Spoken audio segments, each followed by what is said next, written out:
नमस्कार प्यारे साथियों। आज की वीडियो में हम इटली का एकीकरण पढ़ेंगे और आपको बता दें कि आज के बाद आपको इटली के एकीकरण से संबंधित कोई डाउट नहीं रहेगा, कोई संदेह नहीं रहेगा, क्योंकि हम इसको अच्छे से क्लियर कर लेंगे। इटली का एकीकरण पढ़ने से पूर्व यदि आप इटली का लोकेशन में उसके सारे जो राज्य हैं अगर उसको आप ध्यान दे दें एक बार तो आसान हो जाएगा इटली के एकीकरण को समझने में। जैसे आप इटली को देखते हैं, ये इटली का मैप है। यहाँ पर है पिडमांट, क्या है पिडमांट। यहाँ पर है लोम्बार्डी, यहाँ पर है वेनेसिया, यहाँ पर है परमा, ये रोमानिया है और ये मॉडेना है, ये टस्कनी है, ये नेपल्स है, ये रोम है, ये आपका सिसिली है और ये भी सिसिली है और ये आपका सार्डिनिया है। कौन सा है? सार्डिनिया क्षेत्र। अब अगर ये लोकेशन आपको आराम से माइंड में क्लियर हो गई है तो हम इटली का एकीकरण पढ़ेंगे तो आपको आराम से ये समझ में आ जाएगा कि किस प्रकार इटली का एकीकरण हो रहा है। इटली का एकीकरण होने से पूर्व हम ये पढ़ेंगे कि आखिर इटली के एकीकरण में क्या बाधक तत्व हैं, मतलब इटली का एकीकरण क्यों नहीं हो पा रहा था, ऐसी पहले कौन सी समस्याएं थी, उन समस्याओं को जानेंगे। फिर हम जानेंगे कि इटली के एकीकरण में सहायक तत्व कौन कौन से हैं। जैसे आप पहले देखेंगे इटली के एकीकरण में बाधक तत्व, ऐसे कौन से बाधक तत्व हैं। तो मैं अगर पहले की बात करूं तो पहला ये है कि यहाँ की भौगोलिक अभिव्यक्ति कौन मानता है? ऑस्ट्रिया का चांसलर, क्योंकि सबसे ज़्यादा प्रभाव इस ऑस्ट्रिया के चांसलर मेटरनिक का प्रभाव किस पर था? इटली पर था। ये इसको सिर्फ एक भौगोलिक अभिव्यक्ति मानता है कि भाई ये एक भूभाग है, इस पर मैं अधिकार कर लूँगा, मेरा प्रभाव रहेगा। ये पहला। दूसरा है राजनीतिक सहमति का अभाव, मतलब कहने का तात्पर्य यह है कि एक तरफ मेजनी चाहता है कि एकीकरण का जो इटली का एकीकरण हो वो गणराज्य के रूप में हो। कैसे? गणराज्य के रूप में। लेकिन वही जियोवर्टी चाहता है कि ये एक संघीय राज्य के रूप में इसका एकीकरण हो और फिर ये किसके अधीन रहे? पोप के अधीन रहे। मतलब राजनीतिक सहमति का अभाव है, दोनों की अलग अलग विचारधाराएं हैं। तीसरा मुख्य बाधक तत्व है ऑस्ट्रिया का प्रभाव। हम देखेंगे आगे कौन कौन के वंश इस पर शासन करते हैं। सबसे ज़्यादा किसका प्रभाव था? ऑस्ट्रिया के शासक का। ठीक है। यहाँ पर सामंतवादी वो कुलीन वर्ग ही नहीं चाहते थे कि इटली का एकीकरण हो, अच्छा खासा इसको रेवेन्यू मिल रहा था, ये क्यों चाहेंगे? ठीक है। दूसरी बात, पोप अपनी सत्ता को बनाए रखना चाहते थे। वे नहीं चाहते थे कि अगर गणराज्य वगैरह ऐसा बन जाएगा तो हमारी शक्ति छीन ली जाएगी। तो पोप तो नहीं चाहते थे, क्योंकि इनका सबसे ज़्यादा प्रभाव इटली के मध्य का क्षेत्र है, इस पर सबसे ज़्यादा प्रभाव किसका था? पोप का। तो फिर ये क्यों चाहेंगे कि इटली का एकीकरण हो जाओ। अब वेरी इंपॉर्टेंट एक चीज़ आपको बता रहा हूँ मैं कि जो सर्वप्रथम इटली का राष्ट्रवाद उदय हुआ सबसे पहले वो नेपोलियन के कारण हुआ। क्यों हुआ? क्योंकि इसने इटली पर अधिकार किया और बहुत से छोटे छोटे भागों में बटा हुआ था इटली, इनको 3 भागों में बांटने का कार्य किया नेपोलियन ने, यानी सबको एक करके सिर्फ 3 भागों में, उत्तर, मध्यम और दक्षिण वाला क्षेत्र, मतलब सबको एक कर दिया। और जब सब एक हो जाते हैं तो धीरे धीरे लोगों में राष्ट्रवाद की भावना पनपने लगती है। अब देखिए फिर वियना सम्मेलन हुआ। अब जो ये 3 भागों में बटे हुए थे, ये इटली जो है पुनः विभाजित हो गया। और जब पुनः विभाजित होता थे, जब एक साथ लोग आए, उन्होंने राष्ट्रवाद की भावना जगी और फिर से विचारों को अलग कर दिया। तो ये बाधक तत्व है। और फिर देखिए मैं आपको बता देता हूँ कि इस पर जो शासन करने वाले प्रमुख वंश हैं, जैसे आप पिडमांट और सार्डिनिया की बात करूँ, आपका पिडमांट ये रहा और आपका सार्डिनिया ये रहा। इस पर किसका शासन था? सेवाय वंश का। किसका? सेवाय वंश का। सेवाय वंश का इन पर शासन था। एक तो आपका पिडमांट और एक आपका सार्डिनिया। फिर आप देखते हैं लोम्बार्डी और वेनेसिया। आपका ये रहा लोम्बार्डी और ये रहा वेनेसिया। इन पर शासन था ऑस्ट्रिया का। किसका? ऑस्ट्रिया का। मैंने कहा ना ऑस्ट्रिया का प्रभाव सबसे ज़्यादा था, वही बात हो रही है। अब नेपल्स और सिसिली, अब सिसिली ये देख लो और नेपल्स ये देख लो, मतलब ये और ये, यहाँ पर किसका शासन था? बुर्बो वंश का। किसका? बुर्बो वंश, जो आप फ्रांस में पढ़ते हैं, बुर्बो वंश का शासन था। फिर आप पढ़ते हैं परमा, और परमा में ऑस्ट्रियन मैरी लूसा, जो नेपोलियन की जो पत्नी थी, उसका शासन था परमा। तो परमा में आप देख सकते हैं यहाँ पर किसका शासन था? ऑस्ट्रियन मैरी लूसा का। अब टस्कनी देखेंगे, ये रहा टस्कनी, और इस टस्कनी में किसका? टस्कनी में था फर्डिनेंड तृतीय। तो फर्डिनेंड तृतीय का शासन था। आप मॉडेना देखेंगे तो फ्रांसिस चतुर्थ। तो ये देख सकते हैं पिडमांट सार्डिनिया पर सेवाय वंश था। पर्मा पर ऑस्टिन मेरी लूसा का शासन था। लोम्बार्डी और वेनेसिया में ऑस्ट्रिया, ठीक है, और टस्कनी में फर्डिनेंड तृतीय और मोडेना में फ्रांसिस चतुर्थ, और जो नेपल्स आप सिसल पढ़ रहे हैं इसमें है बुर्बो वंश। तो ये पहले मैंने आपको सामान्य जानकारी दी है। इससे क्या होगा, ये जानकारी जो बाधिक तत्व हैं, यहाँ पर शासन करने वाले वंश हैं, अगर ये आप पढ़ लेंगे तो हम अब इटली का एकीकरण करेंगे तो इसमें आपको बहुत ज़्यादा सहायता मिलेगी कि किस तरह से इटली का एकीकरण होगा, क्योंकि ये आपके अंदर एक इमेज बन जाएगी, हाँ कि यहाँ पर ये वंश था, इस वंश का अंत हुआ, फिर यहाँ पर इस तरह से इनका एकीकरण किया गया। अब जो एकीकरण के बाधिक तत्व थे उसके बाद हम पढ़ेंगे एकीकरण के सहायक तत्व कौन कौन से हैं, यानी ऐसे तत्व जो इटली के एकीकरण में सहायता प्रदान करते हैं, वे हैं इटली के सहायक तत्व। जैसे मैं बात करता हूं, पहला है एक संस्था जो 1810 में उसकी स्थापना हुई, उसका नाम है कार्बोनेरी संस्था। ये आपके नेपल्स में हुई। कहाँ पर हुई? नेपल्स, जो कि आप देख सकते हैं यहाँ पर, ठीक है। आर्थिक प्रक्रिया के योगदान, जैसे कुछ आर्थिक सुधारक हुए, जैसे कि गियन डोमिनाको है, कार्लो कैटेनियो है, रोमोग्नोसी है। ये सब आपको सुधारक याद रखने हैं, इसके सुधार नहीं, क्योंकि ऑब्जेक्टिव क्वेश्चन में सिर्फ यही बनते हैं। विचारक भी हुए, आर्थिक विचारक कौन कौन, जैसे कि फर्डिनेंटो हैं, सिजोर बेकोरियो हैं, पिट्रो बेरी है। ये आपके विचारक हुए हैं आर्थिक सुधार के रूप में, ठीक है। कुछ बुद्धिजीवियों की भूमिका, जैसे मैं बात करूं, एक व्यक्ति जिसका नाम है फास्केल, एक है रासेटी। इसको देश निकाला दे दिया गया क्योंकि ये बुद्धिजीवी थे, ये चाहते थे इटली का एकीकरण हो, ठीक है।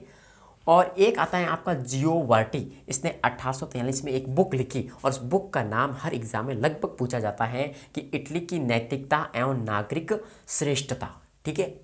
फिर अगला आपका बुद्धिजीवी है मैजिनी। कौन है? मैजिनी। इसने 1831 में एक यंग इटली नामक संगठन की स्थापना की। कहाँ पर? मार्सेल्स में की है। और दूसरी नाम, अगर मैं बात करूं, जो पहले वाली संस्था थी कार्बोनेरी संस्था, इसका स्थान ले लिया यंग इटली ने। किसने ले लिया? यंग इटली ने। इसका उद्देश्य क्या था कि इटली वासियों में भाईचारा उत्पन्न करना, और जैसे भाईचारा उत्पन्न होगा इटली का एकीकरण भी स्वतः धीरे धीरे हो जाएगा।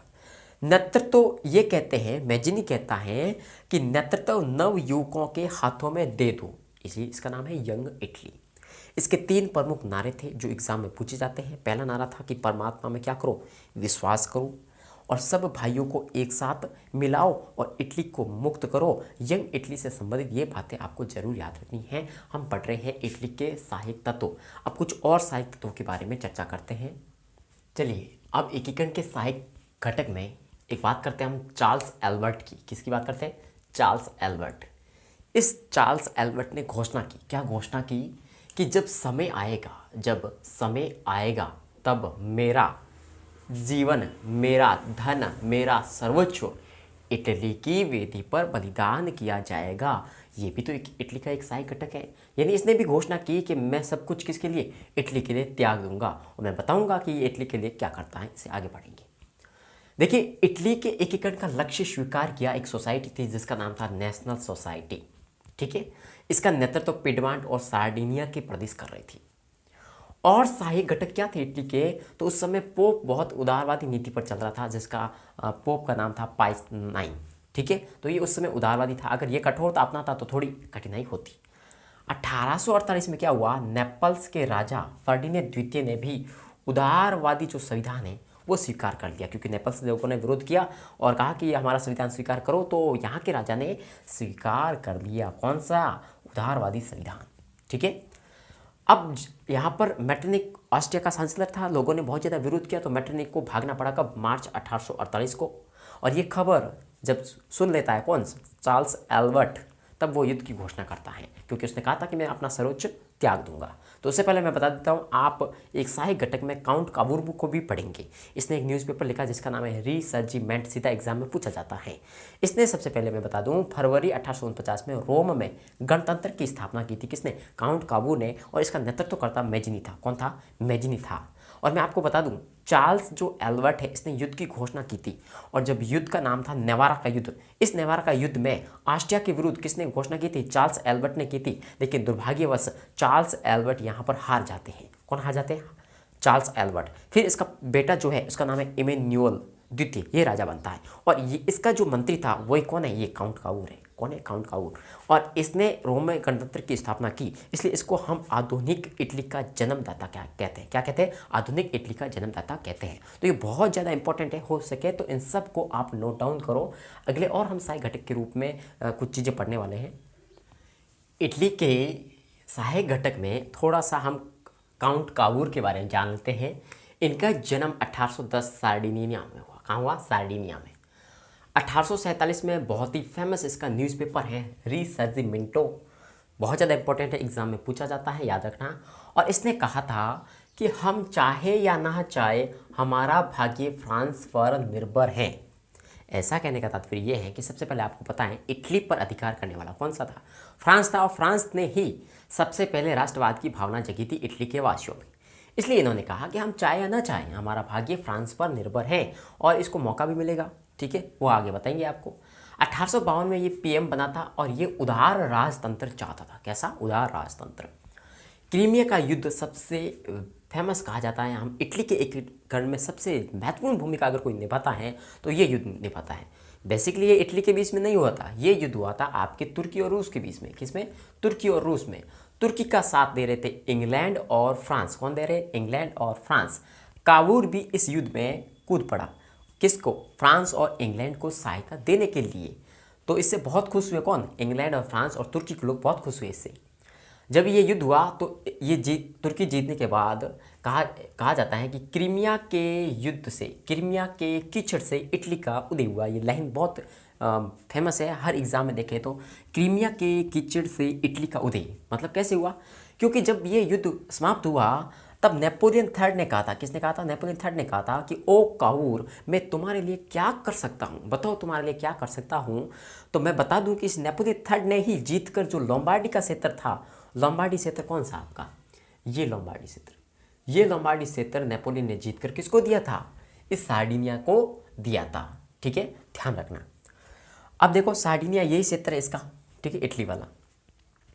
फिर आपको मैं बताता हूँ, अप्रैल 1859 में ऑस्ट्रिया और सार्डिनिया दोनों आपस में लड़ पड़े, युद्ध हुआ। ठीक है, फिर एक संधि हो गई, विला फ्रैंका की संधि। किसने की? ये नेपोलियन थर्ड और ऑस्ट्रिया के राजा के बीच में हो गई थी ये संधि। इस नेपोलियन थर्ड ने क्या किया, आपको मैं बता दूं पहले भी कि लोम्बार्डी का क्षेत्र तो सार्डिनिया को दे दिया गया, क्योंकि इटली का एकीकरण किसके नेतृत्व में हुआ? सार्डिनिया के नेतृत्व में हुआ था। ठीक है, तो ये लोम्बार्डी का क्षेत्र सार्डिनिया को दिया गया, लेकिन ये जो वेनेशिया का क्षेत्र है वो ऑस्ट्रिया के पास ही रहा। यानी कि सार्डिनिया का क्षेत्र मिल गया, लेकिन जो वेनेशिया का क्षेत्र है वो ऑस्ट्रिया के पास रहा। ये संधि इन्होंने की इसीलिए। ठीक है, और मध्य इटली का जो मध्य इटली में पहले संविधान ग्रहण किया गया लोगों के द्वारा, राजा के द्वारा, अब कहा गया कि वापस क्या लाओ? राजतंत्र लाओ और ये जो पुनः राजाओं को यहाँ स्थापित करो। ये इस संधि में प्रावधान था। तो पोप के अधीन इटली का एक संघ बना दो। क्या बना दो? पोप के अधीन एक इटली का संघ बना दो। यहाँ पर इटली की सारी आशाएं धरी की धरी रह जाती हैं, क्योंकि ये बहुत ही गलत संधि कह सकते हैं इसको, क्योंकि इसका परिणाम बहुत ही गलत होता है। क्या परिणाम होता है कि ये जो 20 का है टस्कनी, नेपल्स, रोम, यहाँ पर पुनः विद्रोह हो जाते हैं, क्योंकि इन्होंने कहा है कि पोप के अधीन। तो पोप के अधीन पहले भी था। ठीक है, इटली का एकीकरण ये चाहते थे, राष्ट्रवाद की भावना इनमें पहले से थी, तो विद्रोह कर दिया इन्होंने राजा के खिलाफ। ठीक है, और मार्च 1860 में जनमत संग्रह कराया यहाँ के लोगों के बीच में। यहाँ का जो मध्य इटली है, जनमत संग्रह कराया और सभी ने किस में मिलने की ठानी? सार्डिनिया में, कि हम जाकर किससे मिलेंगे? सार्डिनिया से मिलेंगे। तो ये बहुत ज़्यादा इंपॉर्टेंट चीज़ें हैं अगर इटली के एकीकरण के सहायक घटक के रूप में देखें तो। चलो अब हम इटली का एकीकरण पूर्ण करा देते हैं सिर्फ 2 मिनट में। ठीक है, देखिए जो गैरिबाल्डी था, कौन था? गैरिबाल्डी। ये इसने इटालियन लीगल नामक एक संगठन बनाया। कहाँ बनाया? दक्षिण अमेरिका में बनाया था। ठीक है, और फिर इसने क्या किया? 1834 में क्या किया? 1834 में कैप्रीमान नामक एक टापू खरीदा। किसने खरीदा? गैरिबाल्डी ने खरीदा। और फिर इसने क्या किया? 5 मई 1860 की बात है, इसने एक पार्टी बनाई जिसे कहते हैं दी थाउजेंड्स रेड शर्ट पार्टी। इसने एक पार्टी बनाई और इसने प्रस्थान किया कहाँ से? ये जेनेवा से निकला सिसिली की ओर। सिसिली कौन सा? आपका ये। ठीक है, तो प्रस्थान किया। और आपको बता दें कि इसने सबसे पहले 18 मई 1860 को कैटाफिमी नामक स्थान पर नेपल्स की सेना को हराया। कौन सी सेना?